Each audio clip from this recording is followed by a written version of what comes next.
Good morning संग माने जय जगन्नाथ आपण मन सब केमती अछंती मु तो बहुत बढ़िया अछि और बिंदास अछि आपण माने केमती अछंती मते कमेंट करके कहिबे आ आज हमर मटन आसीछि आ मो फेवरेट छोटो माछ आसीछि आ अंडा भी हबो आ आज सब कोन कोन रोषेई होउछि संडे आज हम केमिति सेलिब्रेशन करूछु संडे टा हमर केमिति बीतुछि आपण माने वीडियो फास्ट लास्ट पर्यंत देखिले जानि पारिबे आज मो बाबा रोषेई करछन्ती मटन आ मो मामा सेपटे माछ बाछुछन्ती मामा आसिले बाबा मटन खाली कसी दे जिवे मो मामा आसिले मटन दाओ बाकी जहाँ ता झोड़ा फोड़ा करिया कथा करिबे आ अंडा तरकारी करिबे आ माछ सब बेसर देइछि ताकु सब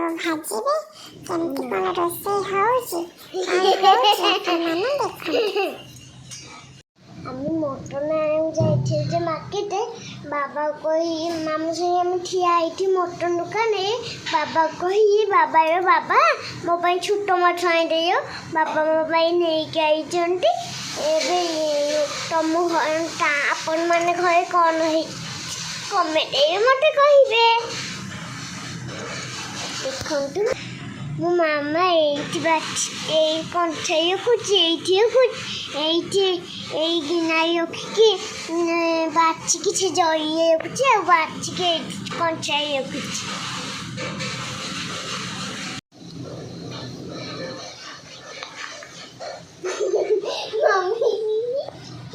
କିଏ ଖାଇବ ମାଛ ସୋନିର ମାଛ ମୋ ମାମା ଟିକେ ସେଇଠି ଖାଇବ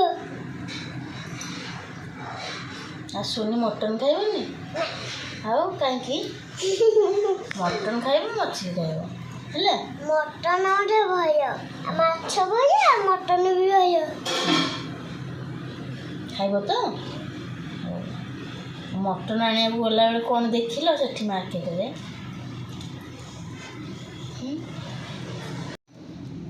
ସାଙ୍ଗମାନେ ଆମେ ମାର୍କେଟ ଯାଇଥିଲୁ ସେଠି ସବୁ ଲୋକମାନେ ସେଇକି ସବୁ କାଟିକି ମୁଣ୍ଡ ରଖିଥିବେ ଗୋଡ଼ ରଖିଥିବେ ସେଇ ଉଇଠିଆ ଆମେ ନେଇକି ଆଇଲୁ ଦେଖନ୍ତୁ ମୋ ମାମା କ'ଣ କହିଛନ୍ତି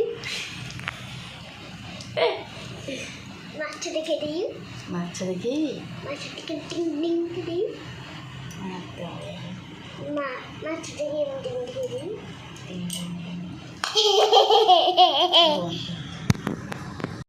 ଦେଖନ୍ତୁ ଏଇଟା ହେଉଛି ମାଛ ମୋ ମାମା ବାଛିକି ଲୁଣ ହଳଦୀ ପକେଇକି ଗୋଳେଇ ଛାଇଆନି ଏଇଟା ମାଛ ଆଳୁ ମଟନ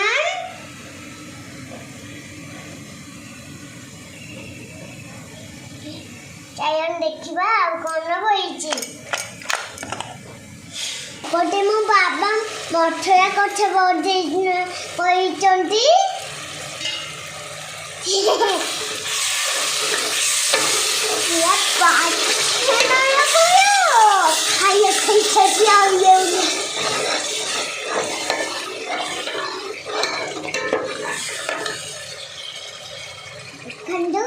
କେମିତିଆ ମଛରା ଏବେ ମାମା ମାଛ ବାଛିକି ଆଣିକି ତା ଦେହରେ ଲୁଣ ହଳଦୀ ଗୋଳେଇକି ରଖିଦେଇଛନ୍ତି ଏପଟେ ବାବା ଆଳୁକୁ ଭାଜିକି ରଖିଦେଇଛନ୍ତି ଲୁଣ ହଳଦୀ ପକେଇକି ଭଲସେ ଭାଜି ଦେଇଛନ୍ତି ଏପଟେ ମଟନ ବି ଭଲ ଭାବରେ ଧୁଆ ହେଇକି ଲୁଣ ହଳଦୀ ପଡ଼ିଯାଇଛି ଏବେ ଏପଟେ ମସଲା କଷାରେ ବାବା ମଟନ ପକେଇ ଦେଇକି କଷି ଦେଇକି ଟିକେ ଗଲେଣି ଭାରି ମଟନରେ ଧୀରେ ଧୀରେ ପାଣି ବାହାରିବା ଷ୍ଟାର୍ଟ ହେଲାଣି ଏବେଠୁ ମାମା ଏଇଠୁ ରୋଷେଇ ଷ୍ଟାର୍ଟ କରିବେ ଆଉ ମାମା ଭଲସେ ମଟନକୁ କଷିକି ତାପରେ ପାଣି ଦେବେ ଆଉ ବାବା ତ ପଳେଇଲେ ଅଧାରୁ ଏଠୁ ମାମା ରୋଷେଇ କରିବେ କେମିତି କ'ଣ କରୁଛନ୍ତି ମୁଁ ଆପଣମାନଙ୍କୁ କହୁଛି ଆପଣମାନେ ଭିଡ଼ିଓ ଦେଖୁଥାନ୍ତୁ ଭିଡ଼ିଓ କେମିତି ଲାଗୁଛି କମେଣ୍ଟ କରିକି କୁହନ୍ତୁ ଆଉ ଏପଟେ ମାମା ମଟନକୁ ଘୋଡ଼େଇ ଦେଲେ କଷି ହେବା ପାଇଁ ଛାଡ଼ିଦେଲେ ସିଝିବା ପାଇଁ ମସଲା ବି ସିଝିବ ଘୋଡ଼େଇଲେ ଆଉ ଏପଟେ ମାଛ ଦେହରେ ମସଲା ପକେଇକି ମାଛକୁ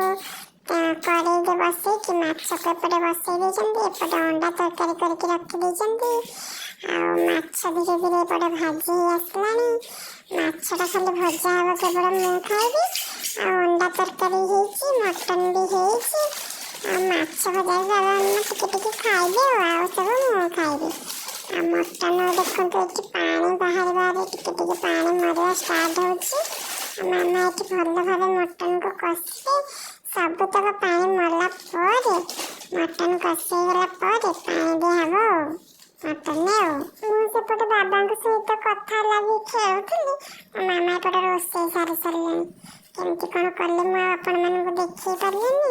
ଖାଇବାକୁ ବାଡ଼ିକି ନେଇ ଆସିଲେଣି ଭାତ, ଅଣ୍ଡା ତରକାରୀ, ମଟନ ତରକାରୀ, ମାଛ ଭଜା, ପିଆଜ। ଆଜି ଗୋଟେ ବଢ଼ିଆ ଭାତ ରାନ୍ଧିଛନ୍ତି, ବଢ଼ିଆ ବାସ୍ନା ହେଉଛି। ଏବେ ଚାଲନ୍ତୁ ଫଟାଫଟ ଖାଇଦେବା, ତାପରେ ଆପଣମାନଙ୍କ ସହିତ କଥା ହେବି। ଏଇଠି ଗୋଟେ ଛୁଆଟା ଖାଇ ପିଇ ସାରିକି ତା ଘର ଭିତରେ ପଶିକି କେମିତି ଘୁଙ୍ଗୁଡ଼ି ମାରୁଛି ଦେଖନ୍ତୁ। ଭିଡ଼ିଓ କରିବ ବୋଲି କହୁଥିଲା, କେମିତି ଶୋଇକି ଘୁଙ୍ଗୁଡ଼ି ମାରୁଛି ଘୋରି ହେଇକି। ଆଉ ସେ କ'ଣ ଭିଡ଼ିଓ ବନେଇବ, ସେ ଶୋଇଲା, ଉଠିଲା ବେଳକୁ ଯାଇ ଡେରିରେ ଉଠିବ। ଆଜି ପାଇଁ ଭିଡ଼ିଓ ଏଇଠି ଏଣ୍ଡ କରାଗଲା। ଆପଣମାନଙ୍କୁ ଭିଡ଼ିଓ କେମିତି ଲାଗିଲା କମେଣ୍ଟ କରି କହିବେ। ଆଜି ପାଇଁ ରହୁଛି, ବାଏ ବାଏ।